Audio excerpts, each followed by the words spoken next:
Hi, I'm Dave Hamilton, Director of Operations at the Advanced Energy Center. On our show today, we'll be exploring energy, both the energy that we require to stay alive and the energy it takes to become stars in our fields of work. Let's get right to it. My guest today is Devinder Mahajan. Devinder has multiple titles and roles at Stony Brook University. So, Devinder, welcome, and I'm going to leave it to you to kind of tell us what your roles are and what you're up to. Thank you, David. So first, let me start with this. My title here is Professor of Chemical and Molecular Engineering at Stony Brook, as well as my affiliation from the Energy Center, where I'm also a director of newly established Institute of Gas Innovation and Technology. Great. So I have a lot of experience with you running IGIT, and there's some great stuff going on that we'll touch on in a little bit. Okay. And so through your role as a professor at Stony Brook and IGIT, you have lots of projects going on at the same time. You have some domestic and some internationally. So if you can, spend a little bit of time and bring us up to speed on the various projects that you're working on. Okay, so let me actually just take you back a little bit when I started my career, because this is going to be very relevant to what we're going to talk about, which is today, and everybody's concerned about climate change. And all the stuff that we do essentially feeds into that particular topic.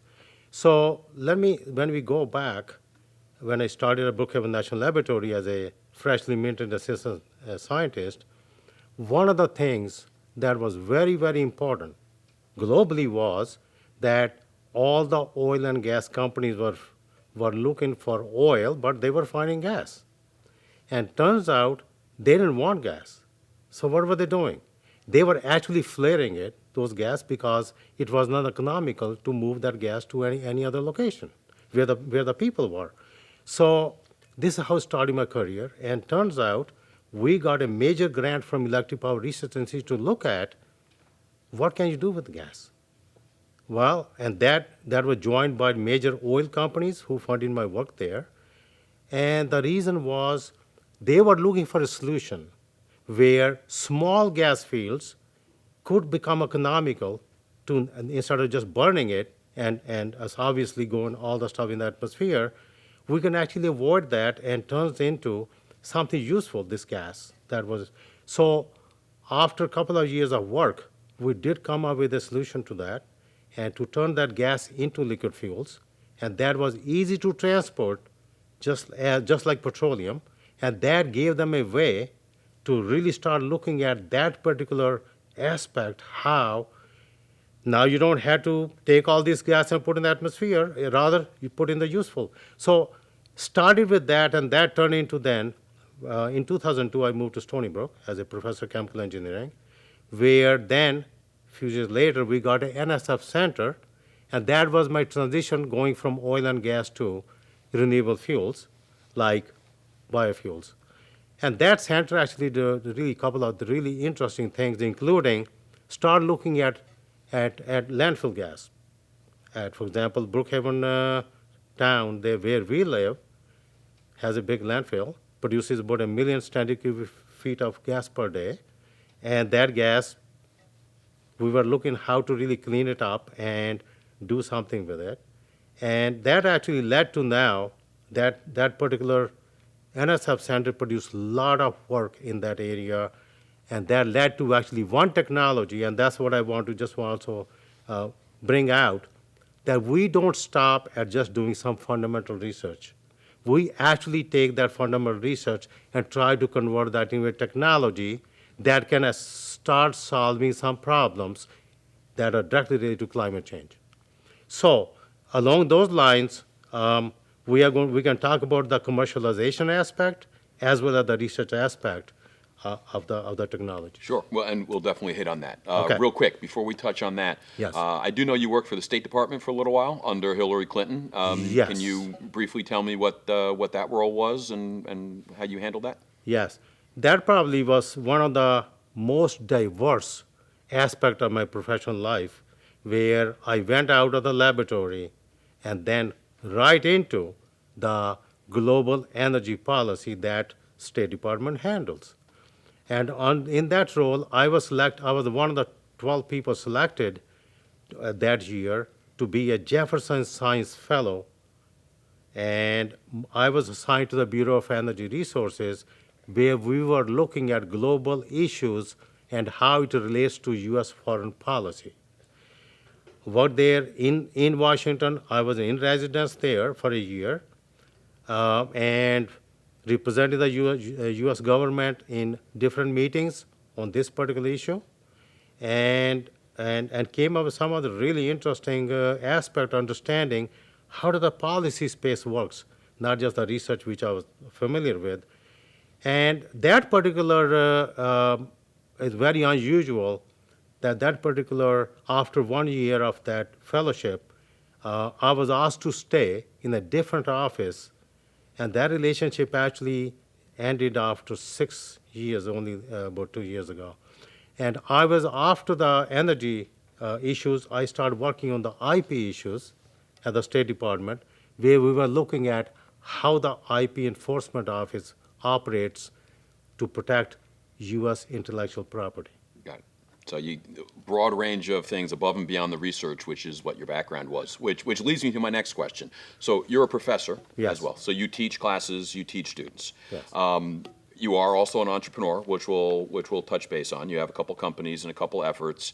Has that affected your teaching philosophy at all? Do you and your mentoring approach? Do you handle things differently now with your students as compared to maybe in the beginning when you started off teaching? Definitely. And this, I think, is very important actually aspect, because even for the Gas Institute that we have now, one of the philosophies is that one of the 5 pillars is workforce development, education of next generation scientists and engineers. We have, for example, just give an example, this year we have 6 interns that were selected who are working at the Gas Institute on different projects. And the whole idea is that they get up in the morning, they're extremely excited what they do. The reason for that is not, as I said before, we take fundamental research and turn it into technology. As you said before, I do have, right from the start, I had a lot of interest in this particular area of technology development. And just for the record, I have 15 patents in my name, and 4 of them actually are under right now going up for pilot trials for commercialization. Nice. So And that actually helped answer your question.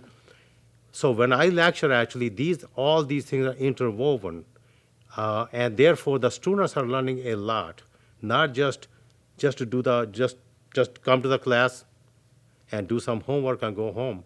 Instead, there's a deep thinking how to solve problems. yeah, well, speaking of solving problems, one of the things I mean, you're trying to solve real life problems, and you've been involved in the Power Bridge New York program 2 times, I believe. Yes. You're currently involved with it right now. Can you briefly tell me about how you feel that process is going, the whole lean launchpad and the business model canvas, and I'm assuming it has value to you because you keep going back, but if you can talk about that. Sure. So let me say this. Power Bridge New York program, I think one of the best programs I have ever seen. And this was the reason that 3 years ago we applied for one of our patents from Stony Brook, which removes sulfur from landfill gas. And that particular project was selected for funding, and we had excellent results on that. And there's going to be a company set up based on that. But the program was so good for my, at least, learning experience, that we went back again this last year, and we again won. This time is for wastewater technology. So overall, and not only that, David, you also represent CBIP. Have been involved a little bit CBIP also. I think these kind of programs are extremely important for New York State. In fact, they should be replicated in the U.S. Because from my perspective, if you are going to have any scientist who's doing fundamental research getting really good results, to really bring it to the people, that's the whole idea of the research, to bring it to the people, to solve the problems. You need to have these kind of programs like CBIP and Power Bridge New York. Yeah, I appreciate that, and we'll have Jim Aloise at a future session, and he'll talk more about Power Bridge and how important it is to folks like you researchers to move stuff forwards. I wanted to talk a little bit about, so these two companies that you have going through PowerBridge, the one you went through previously and this one, the current entrepreneurial lead now is Julia Hasty. Right. And the entrepreneurial lead for the previous company was Lori Clark. Both are grad students of yours, both are strong, intelligent, driven women. I know you have a real strong connection with the Women in Science and Engineering Honors Program. That's a critical thing to you. Can you explain why that's important to you, how you're involved, and how you've seen that progress over the years? I think what I have seen actually is that when I look at these different programs, I am not just trying to say just somebody is a woman, therefore just bring her in for the numbers. When I select somebody, I mean these one you mentioned was Lori Clark or Julia Hasty, they have certain skills I have not seen. They come in people. So they are very, very good at what they do, and that was the reasons for the selection, and that is proving out right now because both companies that were involved are going forward. And that just speaks itself that what kind of a skills they bring to the table and why they're still involved with me in these programs. No, it's outstanding. And watching you work with these strong women and the rest of the staff that you have and watching your efforts with the Gas Institute and with your entrepreneurship programs is pretty impressive, and your international travel. But to wrap this up, last question for you, where do you see your research going? Where do you see the next steps for your research and for the Energy Center? And we haven't spent a lot of time on the Energy Center, but your facilities are in the Energy Center. So how do you see all that moving forward? Okay, so if I'm going to take a crystal ball and project 5 years, 10 years, 20 years, there are a lot of things coming on the horizon. And as I said before, the Gas Institute was set up last year, but actually it has made a tremendous progress. We already have won 4 grants in the last 16 months, competitive, and all those are focused on something that's going to start happening in this country and the world in the next 5 to 20 years.